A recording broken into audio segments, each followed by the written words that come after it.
Hello guys, जय हिंद। तो Unacademy के बारे में आप लोग सभी लोग जानते ही होंगे गाइस। तो अनअकैडमी में एक बहुत ही बढ़िया सा ऑफर है। अगर आपको मतलब ये चाहिए ऑफर तो तुरंत आज ही लो, क्योंकि जनवरी 1 से 3 जनवरी तक सबसे ज्यादा डिस्काउंट अभी अनअकैडमी में मिल रहा है। अगर आप ये कोड यूज करेंगे कैपिटल लेटर में झा सर को परचेज करते समय, कोई भी प्लान अनअकैडमी में आप परचेज कर रहे हो, आपका कोई फ्रेंड परचेज कर रहा है, अगर आप प्लानिंग कर रहे हो तुरंत जो है वो अब इसको परचेज करो, क्योंकि सबसे ज्यादा ये अभी डिस्काउंट जो है वो आपको मिल जाएगा इसमें प्लान लेने पर और झा सर कोड का उपयोग करने पे। राइट। और बाकी इसके अलावा अभी बहुत सारे इनके कोर्सेज जो है वो शुरू होने वाले 5 जनवरी से। तो इनको डेफिनेटली जो है वो आप ज्वाइन करें। और हर संडे यहाँ पर एक मेगा क्विज होता है, तो इस पर भी पार्टिसिपेट करें। ये स्कॉलरशिप भी इसमें आपको मिलेगी, 4 करोड़ रुपए तक की स्कॉलरशिप ये प्रोवाइड कराते हैं। और यहाँ पर संडे को 11 बजे, राइट, भूलना मत, संडे को 11 बजे अलार्म लगा लो अपने मोबाइल में। तो यहां पर आप ज्वाइन कर लेना 11 बजे जाकर। और कोड अगर मांगेगा तो कोड में भी झा सर ही यूज करना है कैपिटल लेटर में। टोटल 56 क्वेश्चन होंगे, 1 घंटे का क्विज होगा। तो अपनी नॉलेज को इंक्रीज करने के लिए, इंप्रूव करने के लिए क्विज जो है वो जरूर अटेम्प्ट किया करो। और बाकी कैपिटल लेटर में आप झा सर हमेशा यूज करना। आप या आपका कोई भी फ्रेंड अगर कुछ भी चीज परचेज करते हैं अनअकैडमी से, तो उसमें आपको काफी यानी कि जो भी मैक्सिमम डिस्काउंट होगा वो आपको मिल जाएगा। साथ ही साथ अनअकैडमी ईएमआई पर भी जो है वो आपको कोर्सेज ऑफर करती है, तो ईएमआई पर भी कोर्सेज ले सकते हैं। या फिर अगर आपको लोन चाहिए सिविल सर्विसेज की प्रिपरेशन के लिए, तो आपको 0% रेट ऑफ इंटरेस्ट पर लोन भी मिल जाएगा। ठीक है, तो ये कुछ चीजें थी आपको बतानी थी।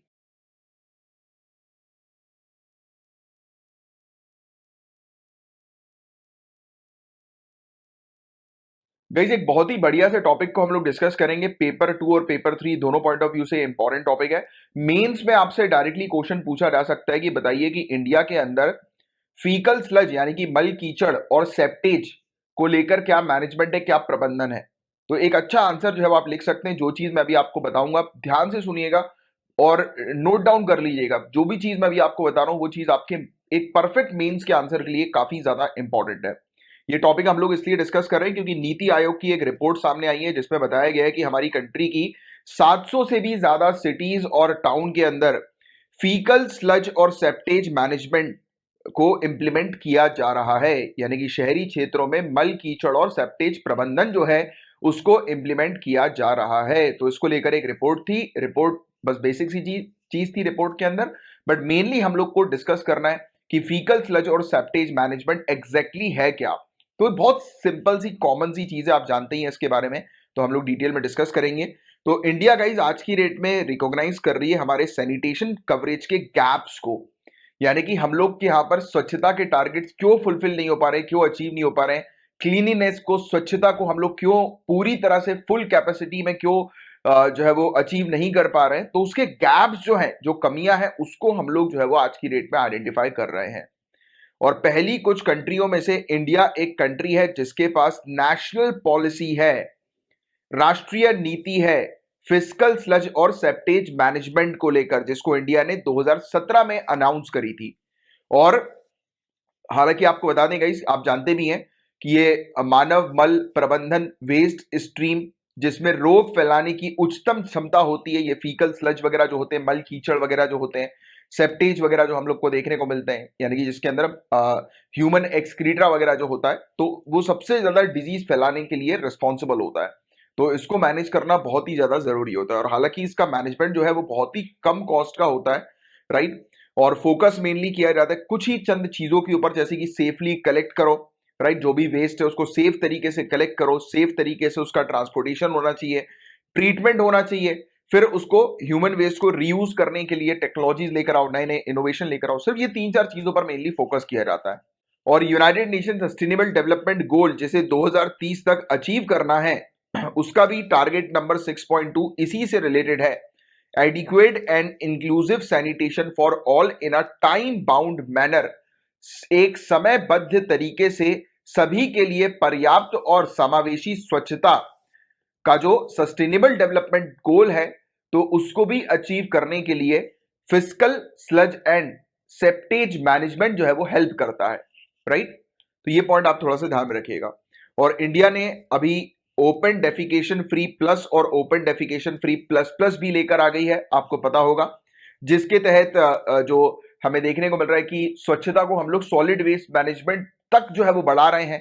मतलब कि अब सिर्फ ओपन डेफिकेशन फ्री ही हमने अचीव नहीं किया है, मतलब कि खुले में शौच वाली चीज जो हम लोग ने अचीव नहीं करी है, मतलब कि आज की डेट में काफी सारी प्लेसेस ऐसी हैं जो 100% ओपन डेफिकेशन फ्री हो चुकी हैं, आप जानते हैं इस चीज के बारे में। तो हमें ना ही सिर्फ उस ओपन डेफिकेशन फ्री के स्टेटस को बरकरार रखना है, मेंटेन रखना है, बल्कि अब हम सॉलिड वेस्ट मैनेजमेंट की तरफ भी आगे बढ़ गए हैं। मतलब कि अब हम वेस्ट को ट्रीट कर रहे हैं, ना ही सिर्फ हम वेस्टेज को प्रॉपर तरीके से मैनेज कर रहे हैं, बल्कि उसको ट्रीट भी करना हमने शुरू कर दिया है। और इसको लेकर Atal mission for rejuvenation and urban transformation, AMRUT scheme या अमृत मिशन और national mission for clean Ganga mission हम लोग को जो देखने को मिलते हैं, तो इनमें हमने पैसा भी जो है वो लगाया है स्वच्छता को बरकरार रखने के लिए, सैनिटेशन को मेंटेन रखने के लिए।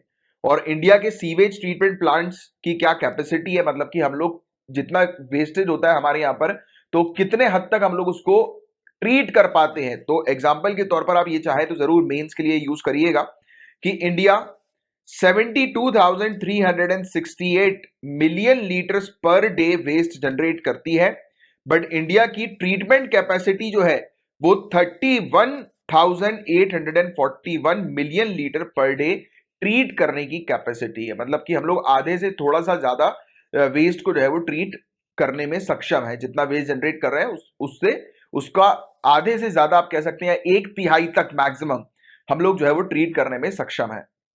और हमारी 5 राज्य और यूनियन टेरिटरीज की बात करें, जैसे कि महाराष्ट्र, गुजरात, उत्तर प्रदेश, दिल्ली और कर्नाटका, यहां पर 60% टोटल इंस्टॉल्ड ट्रीटमेंट कैपेसिटी है पूरी कंट्री की। यानी कि पूरे देश में यही 5 जगह ऐसी हैं जहां पर 60% से ज्यादा ट्रीटमेंट यूनिट्स हम लोग को देखने को मिलती है पूरे देश भर की। पूरे देश भर के कंपैरिजन में 60% से ज्यादा ट्रीटमेंट यूनिट्स हैं। और इश्यूज क्या है सॉलिड वेस्ट मैनेजमेंट से रिलेटेड? एक तो एक्चुअली हो ये रहा है कि जहां से वेस्ट कलेक्ट किया जाता है वहां पर उसको सेग्रीगेट नहीं किया जा रहा, तो ये एक बड़ी प्रॉब्लम है। अब सेग्रीगेट करने का मतलब क्या है? जैसे कि आपने देखा होगा इसकी आज की डेट में लोगों को अवेयर किया जा रहा है, गीला कचरा सूखे कचरे वाले डस्टबिन अलग अलग जगह पर रखे जा रहे हैं। डस्टबिन पर ही लिखा हुआ है कि अगर गीला कचरा है तो इसमें डालें, हरे में डालें, सूखा कचरा है तो या प्लास्टिक वेस्ट है तो नीले में डालें। तो इस प्रकार की हमें देखने को, इलेक्ट्रॉनिक वेस्ट है तो दूसरे रेड कलर का जो है वो दिया हुआ है उसमें जो है वो डालें, ग्लास, इलेक्ट्रॉनिक वेस्ट, इस प्रकार के प्रोडक्ट्स। तो ये जो है वो अलग अलग प्रकार के डस्टबिन आज की डेट में बन रहा है, बट काफी सारी जगह पर ऐसा नहीं है। जहां से वेस्ट जनरेट हो रहा है वहीं पर ही वो वेस्ट सेग्रीगेट नहीं हो पा रहा, ये एक बड़ा इशू है। फंड्स की कमी है वेस्ट मैनेजमेंट को लेकर, लोकल बॉडीज के पास, अर्बन लोकल बॉडीज के पास पैसे नहीं है कि वो वेस्ट मैनेजमेंट पर तरीके से जो है वो ध्यान दे सकें, है ना। इसके अलावा टेक्निकल एक्सपर्टीज भी नहीं है और एप्रोप्रिएट इंस्टीट्यूशनल अरेंजमेंट भी नहीं है। काफी सारे ऐसे इंस्टीट्यूशन नहीं है, अथॉरिटीज नहीं है जो कि वेस्ट मैनेजमेंट पर जो है वो नजर रखें, मॉनिटर करें, कार्रवाई करें, है ना। फिर इसके अलावा अर्बन लोकल बॉडीज भी जो है वो प्रॉपर कलेक्शन, सेग्रीगेशन, ट्रांसपोर्टेशन और ट्रीटमेंट या डिस्पोजल सिस्टम पर काम नहीं कर रही हैं। अर्बन लोकल बॉडीज भी काम नहीं करती हैं, तो ये एक प्रॉब्लम है, राइट। और इसके अलावा सिटीजन्स की बात भी करें तो काफी सारे, हालांकि गाइस जब से स्वच्छ भारत अभियान आया है तब से सिटीजन्स के बीच में अवेयरनेस तो जनरेट हुई है, क्रिएट हुई है, ये बात तो आप जानते ही हैं कि लोग बाग अब अवेयर हो गए हैं। आज की डेट में कोई कचरा फेंकता है तो दूसरे लोग उसको बोल भी देते हैं कि भैया उठा के उधर फेंकिए आप। काफी सारी जगह पर ऐसा होना शुरू हो चुका है, राइट, कि आप डस्टबिन में फेंकिए उसको, उनको तुरंत जो है उनको आप बोलते हैं कि आप देखिए यहाँ पर कचरा मत फेंकिए, गंदगी मत करिए, वहां करिए। तो ऐसी अवेयरनेस आ गई है, पहले नहीं थी, है ना। बट फिर भी काफी कम है, तो इसी चीज को बढ़ाना है, कम्युनिटी पार्टिसिपेशन को जो है वो इंक्रीज करना है, बढ़ाना है, राइट।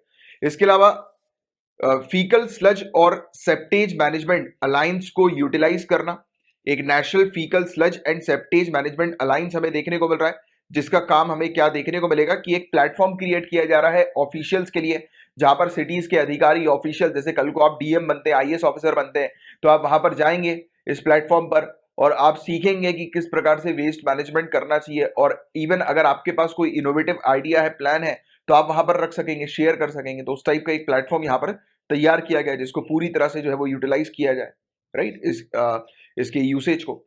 और इंश्योर करना कि लॉन्ग टर्म सस्टेनेबिलिटी और क्वालिटी इंप्लीमेंटेशन होना चाहिए कि लॉन्ग टर्म तक, यानी कि स्वच्छ भारत मिशन का मतलब ये नहीं था कि यार कुछ सालों तक ही आप बस स्वच्छता को मेंटेन करो, क्लीननेस को मेंटेन करो, इसे बरकरार रखना है, राइट, कंटिन्यू रखना है कि नहीं। तो ये इस चीज पर मेन फोकस है। कैपेसिटी बिल्डिंग पर फोकस करना है, राइट, कि ज्यादा से ज्यादा लोग इसमें इन्वॉल्व हो, राइट, स्वच्छता के लिए। और इसके अलावा क्वालिटी एश्योरेंस पर ध्यान देने की आवश्यकता है, क्वालिटी कंट्रोल पर ध्यान देने की आवश्यकता है, मॉनिटर करने की आवश्यकता है, यानी कि क्षमता निर्माण, गुणवत्ता आश्वासन, गुणवत्ता नियंत्रण, निगरानी, इन सब चीजों की आवश्यकता है।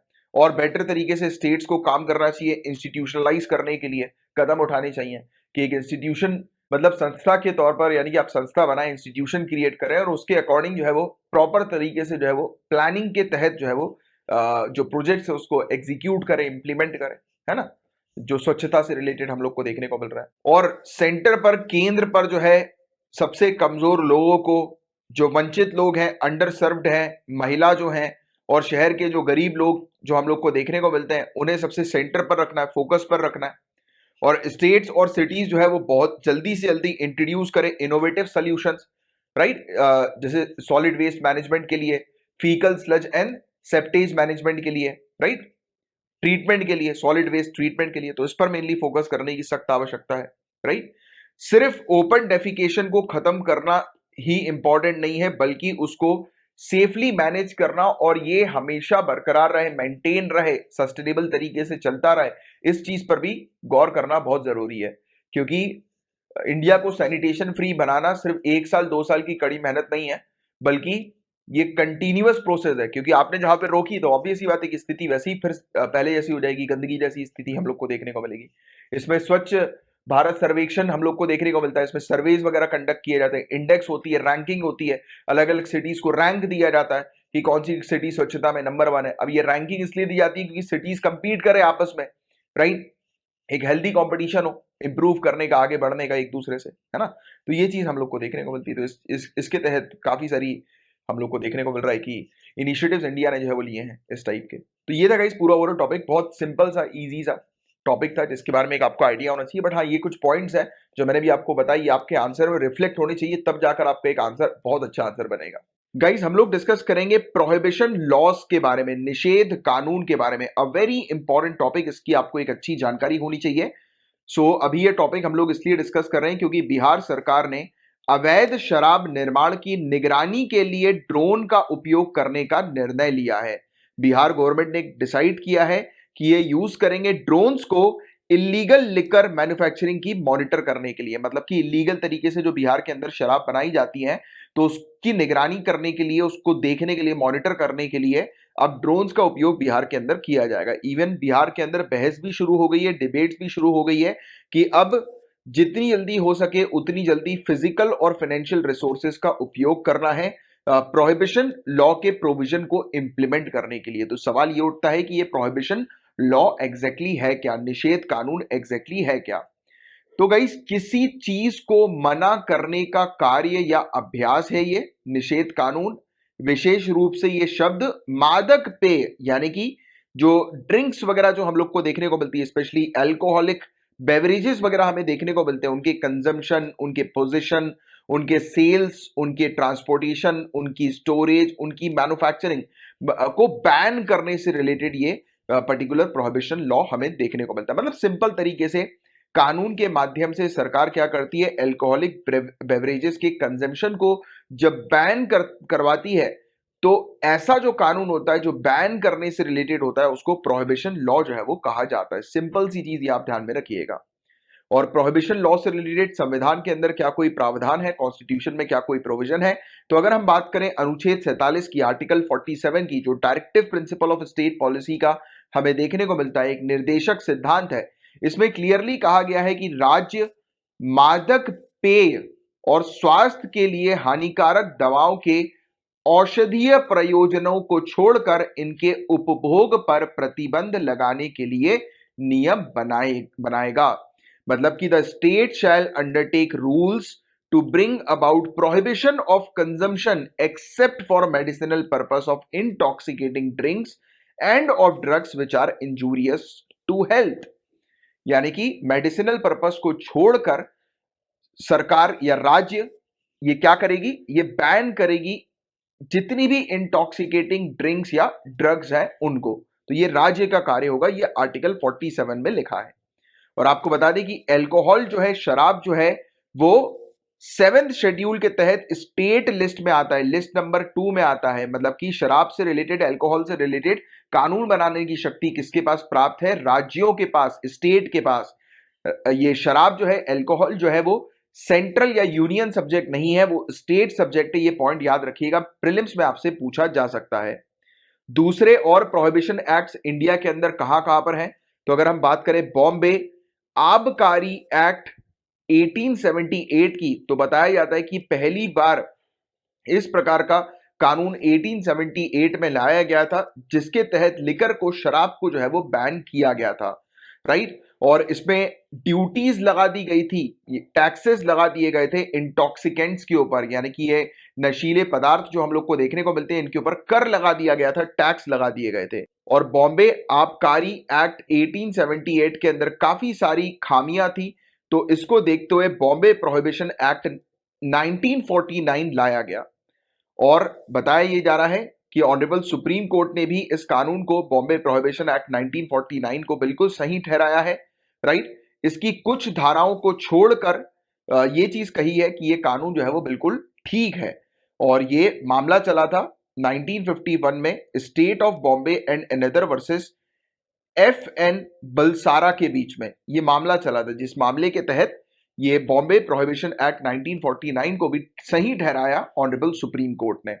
फिर गुजरात का भी एक कानून है, गुजरात प्रोहिबिशन एक्ट 1949, तो गुजरात ने अडॉप्ट किया प्रोहिबिशन पॉलिसी को 1960 के अंदर, और इसने कंटिन्यूअसली जो है वो कार्य करना ऐसे भी शुरू किए, क्योंकि आप जानते हैं गुजरात एक ड्राई स्टेट है, बट इन्होंने ये भी कार्य करना शुरू किया है, जैसे कि अगर बाई चांस फॉरेनर्स आते हैं या विजिटर्स आते हैं तो उनको ये लिकर परमिट प्रोवाइड कराते हैं। तो गुजरात के अंदर आप जाएंगे तो लिकर परमिट भी जो है वो मिलती है।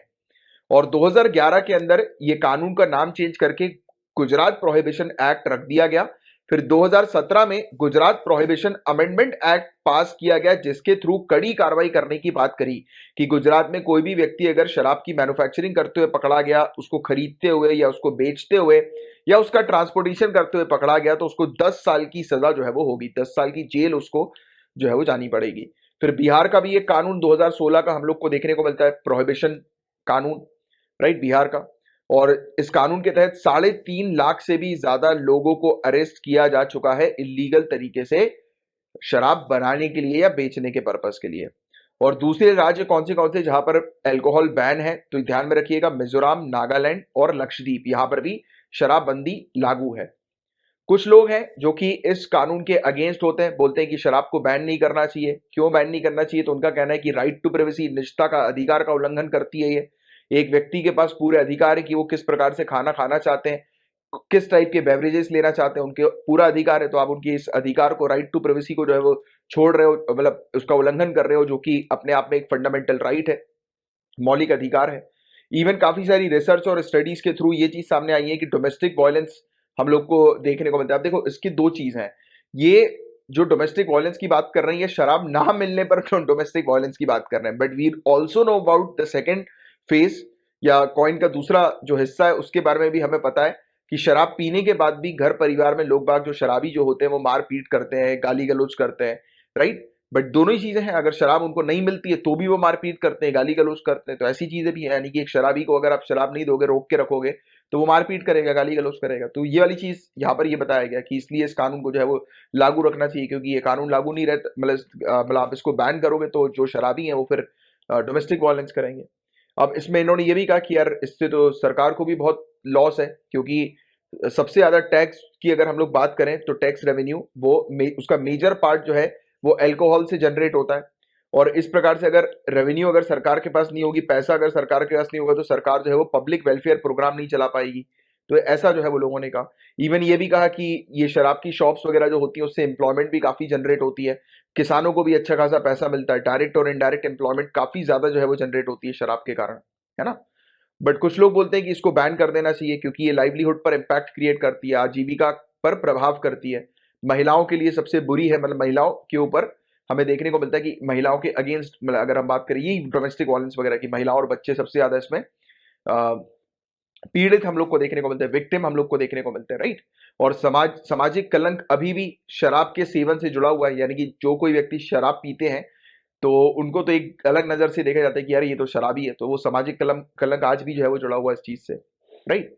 और आपको बता दें कि ये स्टेट लिस्ट के अंदर आता है, जैसे कि आप जानते ही हैं, राइट। और इसलिए ये ड्यूटी है स्टेट की कि शराब को जो है वो प्रोहिबिट करें। इवन हमारे directive principle of state policy के अंदर भी मेंशन था इसके बारे में, राइट, कि प्रोहिबिट किया जाए सरकार के द्वारा इंटॉक्सिकेटिंग प्रोडक्ट्स को, राइट। गांधीयन प्रिंसिपल भी आप अपने मेंस के आंसर में लिख सकते हैं कि गांधी जी भी नहीं चाहते थे कि शराब जो है वो इंडिया के अंदर उसका प्रोडक्शन हो, उसकी मैन्युफैक्चरिंग हो, उसकी बिक्री हो, है ना। तो ये चीज है। और बाकी जैसे कि अगर आप अपने आंसर को जब कंक्लूड करना चाहे तो आप ये सब चीजें मेंशन कर सकते हैं कि नैतिकता, निषेध या पसंद की स्वतंत्रता जैसे मुद्दों के बीच अर्थव्यवस्था, नौकरी आदि जैसे कारक भी हैं। मतलब कि जो इश्यूज हैं जिसमें मोरालिटी की बात होती है, प्रोहिबिशन की बात होती है या फ्रीडम ऑफ चॉइस की बात होती है, इसके अलावा भी और भी कुछ इशू है जैसे कि इकोनॉमी, जॉब, राइट। तो इन सब चीजों को इग्नोर नहीं किया जाना चाहिए, राइट। और इस पर एक मतलब इसके कारणों और प्रभावों पर एक सूचित और रचनात्मक संवाद की आवश्यकता, एक इन्फॉर्म्ड और कंस्ट्रक्टिव डायलॉग की आवश्यकता है इसके कॉज एंड इफेक्ट्स के बारे में, कि कितना नुकसान है, कितना फायदा है, प्रॉपर तरीके से जो है वो लिखा जाए, मेंशन किया जाए और फिर उसके अकॉर्डिंग जो है वो काम किया जाए। और पॉलिसी मेकर जो है वो फोकस करें जब भी वो कानून बनाए तो उसमें मेनली कि क्या उसके परिणाम जो है वो हो सकते हैं, उन सब चीजों को देखते हुए जो है वो कानून बनाया जाए। यानी कि आज मतलब स्थिति जो है वो क्या है, इसके बेनिफिट्स कितने हैं, इसके लॉस कितने हैं, पूरी चीज एनालाइज करके बनाया जाना चाहिए। और इवन शराब पीने की उम्र जो है वो पूरे देश में एक समान की जानी चाहिए और सार्वजनिक रूप से शराब के नशे में व्यवहार, प्रभाव में घरेलू हिंसा, शराब पीकर गाड़ी चलाने के खिलाफ सख्त कानून बनाए जाने चाहिए, राइट। मतलब कि अगर एक व्यक्ति पब्लिक में ड्रंकन बिहेवियर जब करते हैं, राइट, पब्लिक में शराब पीकर उल्टी सीधी हरकतें करना, राइट, डोमेस्टिक वायलेंस करना शराब के इन्फ्लुएंस में या ड्राइविंग करना शराब के इन्फ्लुएंस में, तो ऐसी चीज पर एक कड़े कानून बनाने की आवश्यकता है। और सरकारों को शराब से अर्जित राजस्व यानी कि सरकार जो रेवेन्यू अर्न करती है, जनरेट करती है शराब से, अल्कोहल से, तो उसका एक हिस्सा सामाजिक शिक्षा में, सोशल एजुकेशन में, नशा मुक्ति में, डी एडिक्शन में और सामुदायिक समर्थन यानी कि कम्युनिटी सपोर्ट में भी। गाइज आपकी प्रिपरेशन को स्ट्रांग बनाने के लिए कुछ फैसिलिटीज अब आपको प्रोवाइड की जा रही हैं आपके Jha sir academy for IAS पे। आपको रेगुलरली फ्री डेली क्विज जो है वो प्रोवाइड किया जा रहा है, प्रीलिम्स का भी, प्रीलिम्स का यानी कि एमसीक्यूज आपको प्रोवाइड किए जाते हैं रात में 9 PM पे, और daily answer writing, mains answer writing की प्रैक्टिस होती है 8 PM पे। ये सभी के लिए अवेलेबल है। यहाँ पर आपको क्वेश्चंस मॉर्निंग में दे दिए जाते हैं सुबह 10 बजे से पहले, ये टेलीग्राम चैनल पर। इस टेलीग्राम चैनल की लिंक आपको डिस्क्रिप्शन पर भी मिल जाएगी। अगर नहीं मिलती है तो इस नंबर पर कांटेक्ट करके आप पूछ लीजिएगा, व्हाट्सएप के जरिए आप कांटेक्ट कर सकते हैं। तो प्रीलिम्स के लिए भी आपको जो है मतलब सुबह ही टॉपिक्स दे दिए जाते हैं आपको क्या पढ़ना है।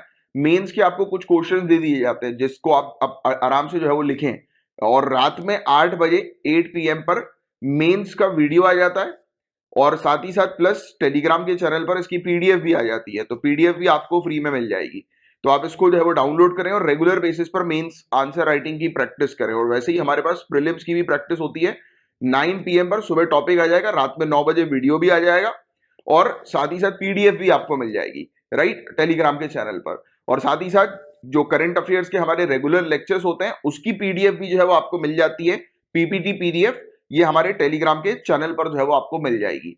तो ये पूरी फैसिलिटीज हम लोग आपको प्रोवाइड करा रहे हैं। साथ ही साथ हमारे काफी सारे पेड कोर्सेज भी हैं, राइट, प्रीमियम कोर्सेज जिसको आप अवेल कर सकते हैं। करंट अफेयर्स का भी प्रीमियम कोर्सेज है, लाइव सेशन, डाउट सेशन वाला।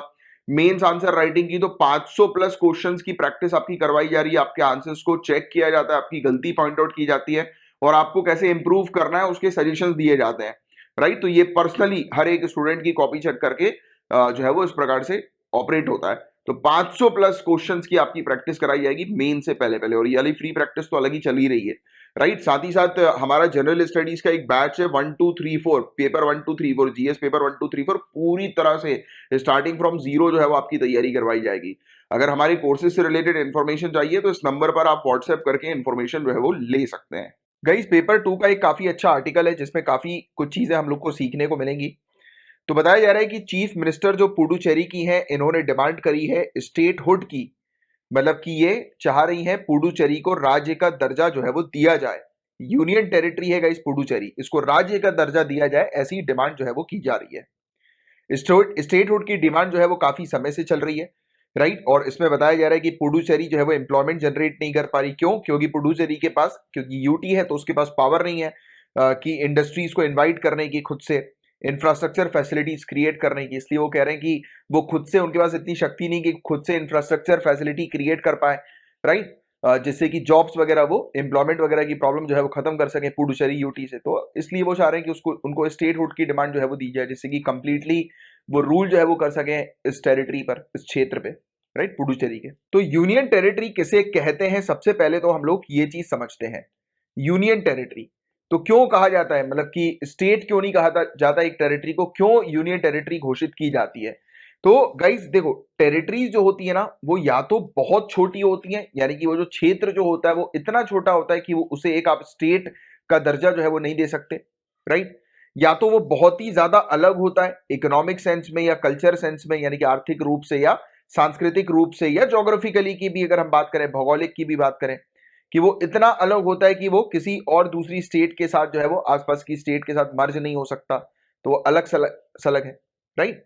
और या तो वो फाइनेंशियली काफी ज्यादा वीक है, आर्थिक रूप से कमजोर है, या फिर पॉलिटिकली अनस्टेबल है, राजनीतिक रूप से अस्थिर है।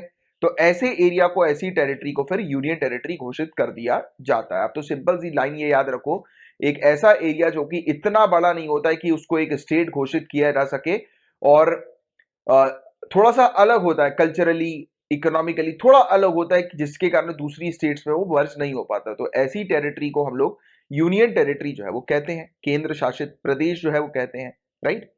और इसी रीजन के कारण जो है ये सेपरेट एडमिनिस्ट्रेटिव यूनिट के तौर पर सरवाइव नहीं कर सकता, और इसीलिए इसको एडमिनिस्टर जो किया जाता है, इसका शासन जो होता है, या वो किसके द्वारा जो है वो किया जाता है, यूनियन गवर्नमेंट के द्वारा। तो ये पॉइंट आप थोड़ा सा ध्यान में रखिएगा कि इन्हें केंद्र सरकार द्वारा प्रशासित करने की आवश्यकता होती है, क्योंकि ये खुद से जो है वो एडमिनिस्टर अपने आप को जो है वो नहीं कर पाती है, असक्षम होते हैं। और यूनियन टेरिटरी को एडमिनिस्टर किसके द्वारा एग्जैक्टली किया जाता है, तो ऑनरेबल प्रेसिडेंट के द्वारा। और यूनियन टेरिटरी के लेफ्टिनेंट गवर्नर जो होते हैं वो अपॉइंट किए जाते हैं ऑनरेबल प्रेसिडेंट ऑफ इंडिया के द्वारा एज अ एडमिनिस्ट्रेटर के तौर पर। तो ये पॉइंट आप थोड़ा सा ध्यान में रखिएगा कि केंद्र शासित प्रदेशों का प्रशासन राष्ट्रपति द्वारा किया जाता है, और संघ शासित प्रदेश में लेफ्टिनेंट गवर्नर को भारत के राष्ट्रपति द्वारा उनके प्रशासकों के रूप में नियुक्त किया जाता है। तो यूनियन टेरिटरी के जो प्रशासक होते हैं, एडमिनिस्ट्रेटर होते हैं, वो कौन होते हैं, लेफ्टिनेंट गवर्नर हम लोग को देखने को मिलते हैं, जिन्हें ऑनरेबल प्रेसिडेंट अपॉइंट करते हैं।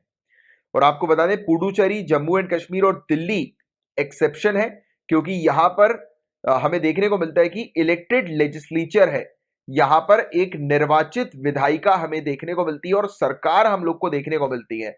और इनको जो स्टेटस मिला है वो पार्शियल स्टेटहुड का स्टेटस जो है वो मिला है, आंशिक राज्य की स्थिति इनको जो है वो दी गई है, राइट। दिल्ली, जम्मू एंड कश्मीर और पुडुचेरी, तो ये पॉइंट आप ध्यान में रखिएगा। ये तीन टेरिटरी ऐसी हैं जहां पर इनकी खुद की इलेक्टेड गवर्नमेंट हम लोग को देखने को मिलती है। राइट, प्रेजेंट इंडिया के अंदर टोटल कितनी यूनियन टेरिटरी है, तो टोटल 8 है। पहली दिल्ली, दूसरी अंडमान एंड निकोबार, तीसरी चंडीगढ़, चौथी Dadar and Nagar Haveli and Daman and Diu, पांचवी जम्मू एंड कश्मीर, छठी लद्दाख, सातवीं लक्षद्वीप और आठवीं पुडुचेरी। तो ऐसे करके 8 यूनियन टेरिटरी हमारे पास हमें देखने को मिलती है आज की डेट में। थोड़ा सा आपको मैं हिस्टोरिकल बैकग्राउंड थोड़ा सा समझाता हूं।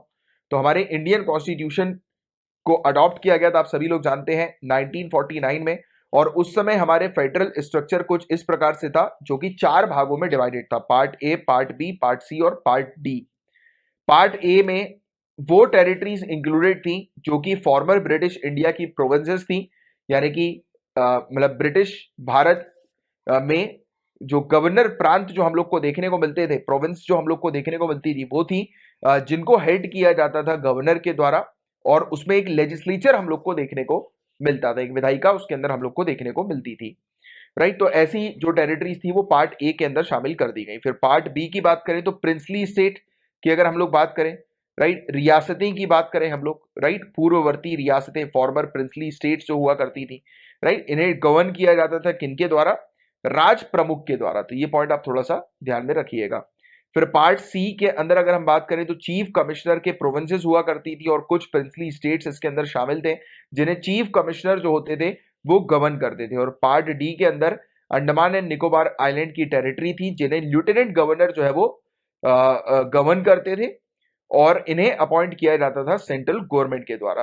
राइट। फिर स्टेट रीऑर्गेनाइजेशन एक्ट आया 1956 में, राज्य पुनर्गठन अधिनियम, आप इसके बारे में जानते हैं, जिसके तहत पार्ट सी और पार्ट डी स्टेट्स को जो है वो मर्ज कर दिया गया, कंबाइन कर दिया गया, एक सिंगल कैटेगरी में उनको रख दिया गया यूनियन टेरिटरी की, और कंसेप्ट जो था यूनियन टेरिटरी का वो ऐड कर दिया गया कॉन्स्टिट्यूशन के 7th अमेंडमेंट एक्ट 1956 के तहत। तो याद रखिएगा, यूनियन टेरिटरी को कॉन्स्टिट्यूशन के अंदर कब ऐड किया? 1956 में, कॉन्स्टिट्यूशन 7th अमेंडमेंट एक्ट के तहत, राइट। और फॉर्मर पार्ट सी और पार्ट डी वाली जो स्टेट्स है उनको मर्ज जब किया गया था, यानी कि इस कैटेगरी को जब मर्ज किया गया, इस टेरिटरी को मर्ज किया गया और उसे यूनियन टेरिटरी में जो है वो घोषित किया गया कि जिनको एडमिनिस्टर चीफ कमिश्नर करते थे, और central government Andaman and Nicobar को जो एडमिनिस्टर करती थी, तो उनको जो है वो शामिल करके यूनियन टेरिटरी में जो है वो डिक्लेयर कर दिया। अब डिमांड क्या होती है गाइस किसी भी पर्टिकुलर एक टेरिटरी की एज अ स्टेटहुड के लिए या यूनियन टेरिटरी के लिए? तो इनिशियल डिमांड जो थी प्राइमरी बेसिस पर वो लिंग्विस्टिक और कल्चरल रीजंस हुआ करते थे, भाषाई और सांस्कृतिक कारण जो है वो देश में नए राज्यों के निर्माण का प्राथमिक आधार था, प्राइमरी बेसिस था, राइट। नई स्टेट्स को क्रिएट करने का वो कल्चरल रीजन और लिंग्विस्टिक रीजन था। बाकी दूसरे फैक्टर्स भी थे जिसके बारे में आपको आइडिया होना चाहिए, प्रीलिम्स में अक्सर पूछे जा सकते हैं, ऑलरेडी पूछे गए हैं। तो दूसरी चीज, लोकल रिसोर्सेज का कंपटीशन, स्थानीय संसाधनों के लिए प्रतियोगिता, मतलब कि कुछ कुछ टेरिटरी ऐसी हैं कि जहां पर रिसोर्सेज जो है वो पर्याप्त नहीं है, राइट, जिससे कि वो इंडस्ट्रीज वगैरह अपनी सेटअप कर सके, सर्वाइव कर सके, रेवेन्यू जनरेट कर सकें, राइट। फिर कई केसेस में गवर्नमेंट नेग्लिजेंस हम लोग को देखने को मिलता है, कुछ क्षेत्रों के प्रति सरकार की लापरवाही थी, राइट। सरकार वहां पर रूल्स रेगुलेशंस प्रॉपर तरीके से ना इंप्लीमेंट कर रही, ना डेवलपमेंट का काम कर रही, राइट। फिर कई केसेस में हम लोग को देखने को मिलता था कि रिसोर्सेज का प्रॉपर तरीके से एलोकेशन नहीं होता था, संसाधनों का अनुचित आवंटन जो है वो नहीं होता था, तो ये एक इशू हम लोग को देखने को मिलते थे। फिर culture wise, language wise, religion wise, यानी कि संस्कृत, भाषा और धर्म आदि में अंतर किसी एरिया पे, यानी कि कोई स्टेट है वहां पर एक ही भाषा के लोग हम लोग को ज्यादा देखने को मिल रहे, तो उनको उस एरिया को जो है वो एक पर्टिकुलर सेपरेट स्टेट में घोषित करो, ये वाली चीज। फिर economy failure to create enough employment opportunity, यानी कि रोजगार के पर्याप्त अवसर पैदा करने में अर्थव्यवस्था की विफलता। कई केस में रोजगार के पॉइंट ऑफ व्यू से भी देखकर जो है वो स्टेट को स्टैब्लिश किया जा सकता है, क्रिएट किया जा सकता है। फिर popular mobilisation and democratic political process is also one of the main reason. लोकप्रिय लामबंदी और लोकतांत्रिक राजनीतिक प्रक्रिया भी इसका एक कारण है। कई बार पॉलिटिकल हम लोग को प्रोसेस ऐसी देखने को मिलती है, आप कह सकते हैं पॉलिटिकल एजेंडा हम लोग को देखने को मिल सकता है स्टेट को क्रिएट करने के लिए। फिर sons of the soil sentiment, मिट्टी के पुत्र जैसी भावनाएं, यानी कि जैसे कि हम लोग बोडोलैंड देखने को मिलता है, राइट, बोडोलैंड है, राइट, तिपरा लैंड है, तो ये क्या करते हैं, ये डिमांड कर रहे हैं कि ये टेरिटरी जो है वो इनकी सेपरेट टेरिटरी इनको घोषित की जाए, राइट। कई बोलते हैं कि हमें सेपरेट स्टेट जो है वो घोषित कर दो, राइट, कुछ कुछ कम्युनिटी, क्योंकि उनका उस जमीन से जो है वो प्यार रहता है, उस मिट्टी से जो है वो प्यार रहता है कि हम यहीं पर रहेंगे, इस टाइप से, राइट। बट कुछ कुछ इश्यूज हम लोग को देखने को मिलते हैं नई स्टेट्स को क्रिएट करने के लिए। अब देखिए सबसे बड़ा इशू तो यही है, अगर आप एक नई स्टेट को जो है वो क्रिएट कर देंगे तो वहां पर जो ऑलरेडी लोग रह रहे थे माइनॉरिटी में, और अगर एक नई स्टेट जब क्रिएट होगी तब काफी सारे लोग जो है वो उस स्टेट में जो है वो चले जाएंगे, शिफ्ट जो है वो हो जाएंगे, तो हो सकता है कि वहां पर जो माइनॉरिटीज जो अभी तक मेजोरिटी में रह रहे थे वो माइनॉरिटी में जो है वो आ जाए, और फिर वहां पर मेजोरिटी जो है वो चाहे वो कम्युनिटी हो, कास्ट हो, ट्राइब हो, वो डोमिनेट करेगी उस क्षेत्र में। फिर इंट्रा रीजनल राइवलरीज भी होना शुरू हो जाएगी स्टेट्स के बीच में या रीजन के बीच में, आपस में लड़ाई झगड़े दंगे स्टेट्स के बीच में, यानी कि एक सेपरेशन की भावना जो है वो डेवलप होगी कि हम इस स्टेट के हैं।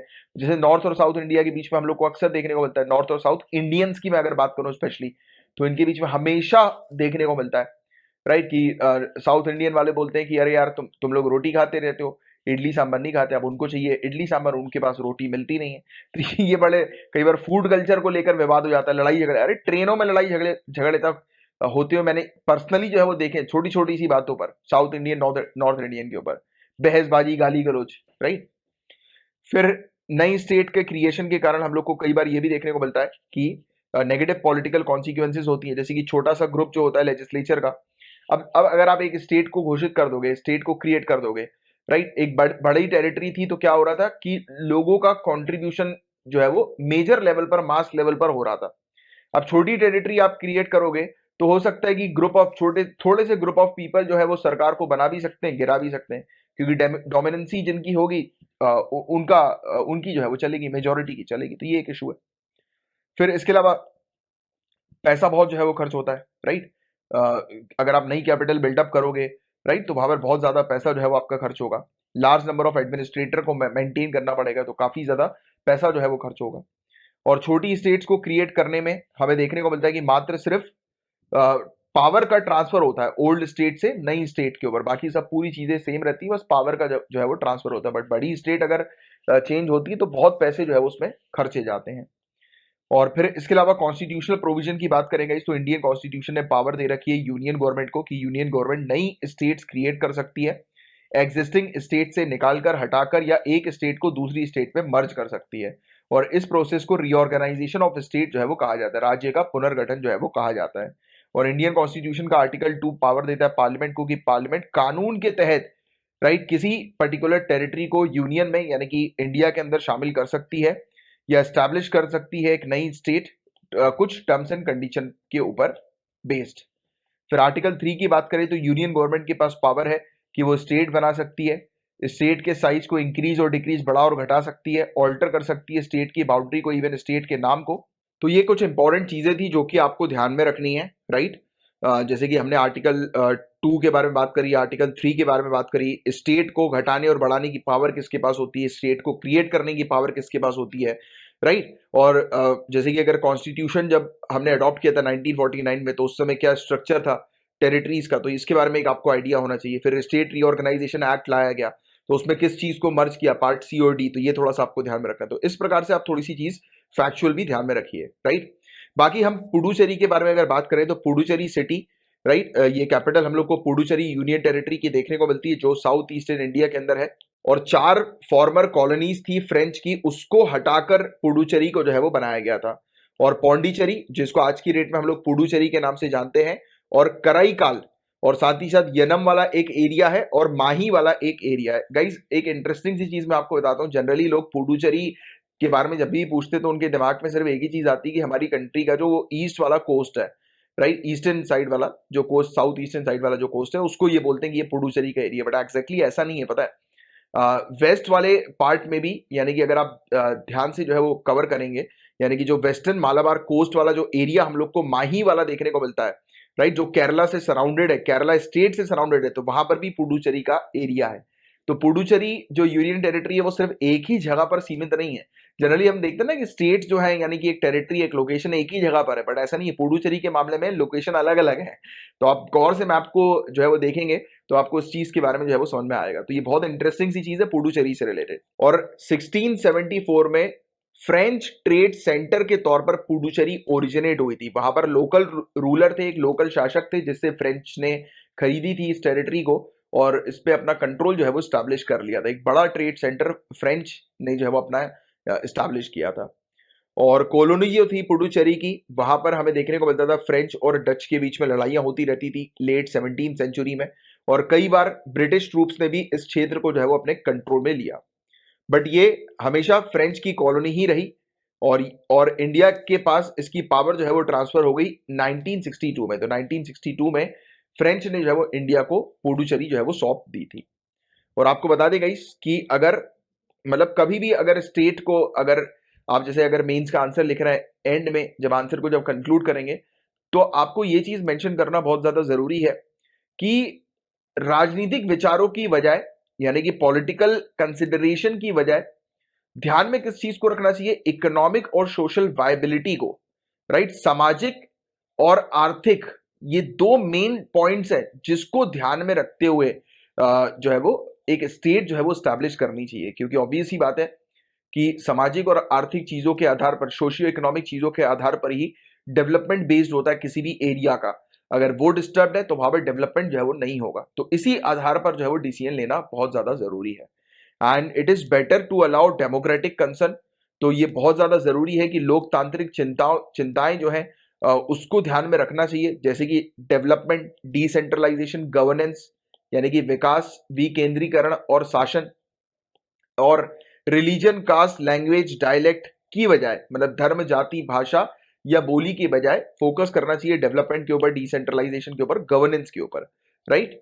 और फिर इसके अलावा विकास और शासन की कमी जैसी मूलभूत समस्याएं, जैसे सत्ता का संकेंद्रीकरण यानी कॉन्सेंट्रेशन ऑफ पावर, भ्रष्टाचार, प्रशासन अक्षमता मतलब कि करप्शन, एडमिनिस्ट्रेटिव इनएफिशिएंसी। तो इन सब चीजों को एड्रेस करते हुए जो है वो स्टेटहुड का या यूनियन टेरिटरी को स्टेट में कन्वर्ट करने का या किसी टेरिटरी को अलग करने के ऊपर जब विचार किया जाता है तब ये सब मुद्दों को ध्यान में रखना बहुत ज्यादा जरूरी है, क्योंकि ये प्राइमरी मुद्दे हैं, राइट। और दूसरी चीज जैसे कि पॉलिटिकल इश्यूज तो एक अलग चीज है, बट मेन फोकस होना चाहिए उस टेरिटरी का डेवलपमेंट, वहां पर रहने वाले लोगों का डेवलपमेंट, राइट। इस चीज को ध्यान में रखते हुए किसी एरिया को या तो सेपरेट करना चाहिए या किसी दूसरी टेरिटरी में उसको मर्ज करना चाहिए। तो ये कुछ चीजें हैं जिसके बारे में एक आपको बेसिक सा जनरल सा आइडिया होना चाहिए। मैं उम्मीद करता हूं ये टॉपिक आपको अच्छे से क्लियरली समझ में आ गया होगा। गाइस, हम लोगों ने कुछ समय पहले रीजनल कॉम्प्रिहेंसिव इकोनॉमिक पार्टनरशिप इस टॉपिक को डिटेल में कवर किया था। अगर आपको ये टॉपिक के बारे में जानकारी चाहिए तो मुझसे नीचे कमेंट बॉक्स पर लिखकर जो है वो मांग लीजिएगा, मैं आपको रीजनल कॉम्प्रिहेंसिव इकोनॉमिक पार्टनरशिप की लिंक प्रोवाइड करा दूंगा। वेरी इंपॉर्टेंट टॉपिक, इसकी आपको एक अच्छे से जानकारी होनी चाहिए, राइट। क्षेत्रीय व्यापक आर्थिक भागीदारी की। सो गाइस, बताया जा रहा है कुछ एक्सपर्ट्स के द्वारा कि इंडिया ने अच्छा हुआ कि रीजनल कॉम्प्रिहेंसिव इकोनॉमिक पार्टनरशिप से विड्रॉ कर लिया, भारत जो है वो इससे हट गई, क्योंकि अगर ऐसा नहीं होता तो हमारी कंट्री के फार्मर्स ऑर्गेनाइजेशन जो है, ट्रेड यूनियंस जो हैं, स्मॉल और मीडियम इंडस्ट्री प्रोड्यूसर जो हैं, उनको बहुत नुकसान हो जाता अगर India regional comprehensive economic partnership का हिस्सा होती तो। ऐसा क्यों तो आपको पता है गाइस ऑलरेडी कि रीजनल कॉम्प्रिहेंसिव इकोनॉमिक पार्टनरशिप के अंदर 15 कंट्रीज हैं। अब ये कंट्रीज के बीच में इस प्रकार की पार्टनरशिप हुई है कि ये कंट्रीज आपस में अपनी ड्यूटीज को एंड करेंगी, खत्म करेंगी, रिड्यूस करेंगी। ड्यूटीज का मतलब समझते हो, जैसे कि इंडिया के अंदर कोई भी प्रोडक्ट जब एंटर होता है, आता है, तो उसके ऊपर क्या लगती है? कस्टम ड्यूटीज लगती है, उसके ऊपर टैक्स लगते हैं, जैसे हम लोग कस्टम ड्यूटीज कहते हैं। पता नहीं वाली बात आपको? तो अब जैसे प्रोडक्ट जो है वो 100 रुपए का है, तो ये प्रोडक्ट जो है वो महंगा हो जाएगा इंडिया के अंदर आते हुए, राइट। कि प्रोडक्ट के ऊपर टैक्स लग जाएगा, इंपोर्ट ड्यूटीज जो है वो लग जाएंगी, तो प्रोडक्ट हो जाएगा महंगा, प्रोडक्ट की कॉस्ट जो है वो काफी ज्यादा बढ़ जाएगी, राइट। तो ये चीज है। तो अब आपके दिमाग में ये क्वेश्चन आएगा कि सर ये डेयरी इंडस्ट्री को इससे कैसे फायदा है? तो आपको बता दूं गाइस कि डेयरी प्रोडक्ट्स पर हम लोग 35% इंपोर्ट ड्यूटी लगाते हैं, टैरिफ लगाते हैं 35%, 35%, और ये जीरो हो जाती अगर हम लोग रीजनल कॉम्प्रिहेंसिव इकोनॉमिक पार्टनरशिप का हिस्सा होते। मतलब कि आज की डेट में हमारे जो डेयरी प्रोड्यूसर्स हैं, राइट, स्मॉल फार्मर्स जो हम लोग को देखने को मिलते हैं, जो डेयरी प्रोडक्शन का काम करते हैं, राइट, तो आज की डेट में उनका बिजनेस सिक्योर है। क्यों? क्योंकि बाहर से अगर कोई भी फॉरेन प्रोडक्ट अगर एंटर होगा, मिल्क का प्रोडक्ट, तो वो ऑटोमेटिकली महंगा हो जाएगा, क्योंकि डेयरी प्रोडक्ट्स पर हम लोगों ने 35% की ड्यूटी लगा के रखी है अपने डोमेस्टिक डेयरी इंडस्ट्री को प्रोटेक्ट करने के पर्पस के लिए। क्योंकि अगर बाहर से अगर माल अगर सस्ता आएगा इंडिया के अंदर, तो ऑब्वियस ही बात है कि हमारा जो डोमेस्टिक प्रोडक्शन जो होगा वो हैम्पर होगा, राइट। आप इसको और डिटेल में थोड़ा सा समझो। जैसे एग्जांपल के तौर पर अगर चाइना से सस्ते मोबाइल अगर इंडिया के अंदर डंप होते हैं, और हो ही रहे हैं, आप जानते हैं, बट अभी काफी हद तक कम हो गए, कम कर दिया है, क्योंकि हमने उनके ऊपर इंपोर्ट ड्यूटी जो है वो इम्पोज कर दी है। तो पहले का अगर मैं आपसे बात करूं, आज से 7, 8, 10 साल पुरानी बात, तो आपको पता होगा कि मार्केट के अंदर चाइनीज मोबाइल बहुत ज्यादा मिलते थे।